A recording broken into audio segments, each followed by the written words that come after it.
अभी जो latest report circulation में आई है जिसमें कि सितंबर अक्टूबर की तरफ एक डेंजर बताया है, एक थर्ड वेव का इंडिया में। अभी क्या कुछ एक डेटा है जो कुछ अंदेशा दिखा रहा हो कि व्हाट इज इन स्टोर आने वाले कुछ महीनों में? तो दुनिया भर में हमने ये देखा है कि कई देशों में ये जिस तरह लहरें या वेव्स हैं वो अलग अलग पैटर्न्स की हो रही हैं। तो इस तरह से हम कोई प्रिडिक्ट नहीं कर पा रहे हैं कि इतने दिनों में इस जगह में एक लहर आने वाली है। या अगर हम दोबारा भीड़ लगाने लगते हैं, बड़े बड़े मास गैदरिंग्स करने लगते हैं, अगर हम अपना मास्क पहनना छोड़ देते हैं, सारी प्रिकॉशंस को छोड़ देते हैं, ये मानते हुए कि अब हम निकल गए हैं इसमें से, फिर जरूर दोबारा एक लहर आ सकती है।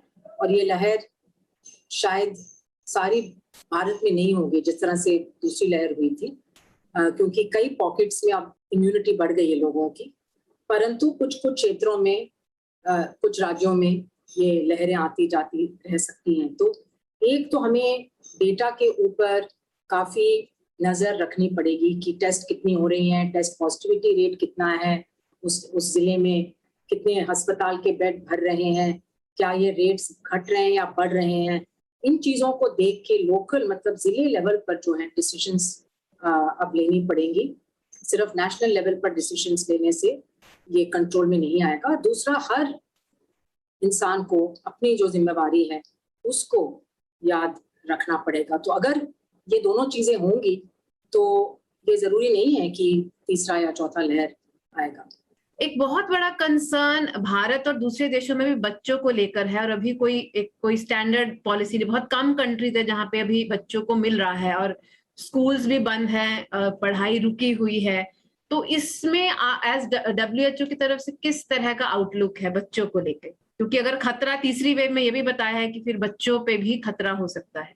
अब कोविड देखा है हमने कि बच्चों में कोविड तो होता है, बच्चों में बीमारी जरूर होती है, इन्फेक्शन होता है, बट वो बीमार नहीं होते हैं। उनको ज्यादातर निमोनिया नहीं होता है। अस्पताल में पहुंचना और वो भी मृत्यु होना बहुत बहुत एक रेयर चीज है। तो ये एक बहुत अच्छी बात है। जिन बच्चों में कोई ऐसी बीमारी है जिससे वो ज्यादा उनको रिस्क हो सकता है, बिकॉज कई बच्चे ऐसे हैं अंडरलाइन लंग डिजीज हो सकता है, उनमें हार्ट डिजीज हो सकता है, और इम्यून डिजीज हो सकती है जिससे उनकी इम्यूनिटी कम है। ऐसे बच्चों को प्रायोरिटाइज किया जाए वैक्सीनेशन के लिए।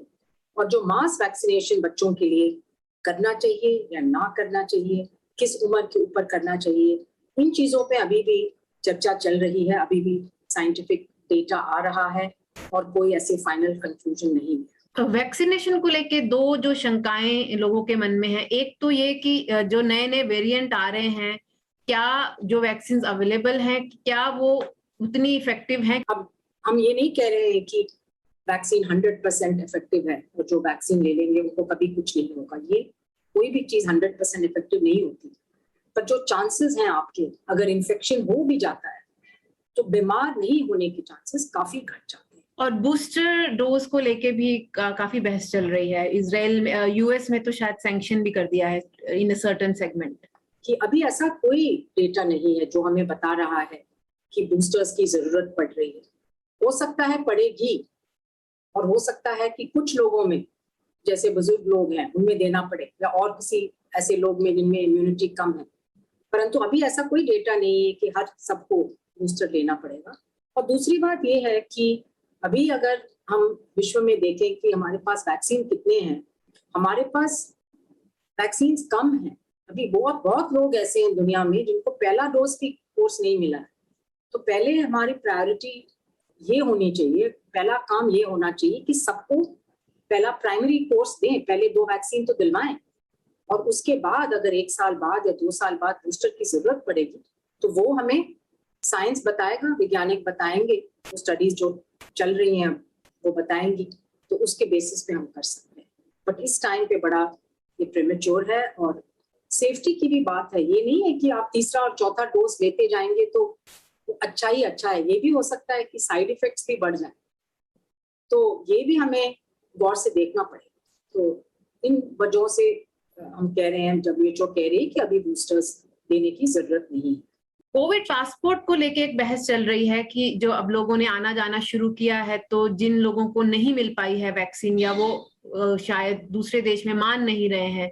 तो ये एक बात हो रही है कि क्या एक अनइक्वल वर्ल्ड जैसी बात स्थिति क्रिएट हो रही है, इसको लेके क्या WHO ने कुछ गाइडलाइंस या कोई हिदायत ऐसी दी है? इसके बारे में हमने ये कहा है कि वैक्सीनेशन जो है अभी दुनिया में सब लोगों को इक्वली उपलब्ध नहीं है, और इस वजह से वैक्सीन पासपोर्ट का कॉन्सेप्ट कि अगर आपने वैक्सीनेशन किया है तभी आप ट्रैवल कर सकते हैं या दूसरे देश में जा सकते हैं, ये अच्छी बात नहीं है, क्योंकि ये इनइक्विटी है, ये फेयर नहीं है सबके लिए।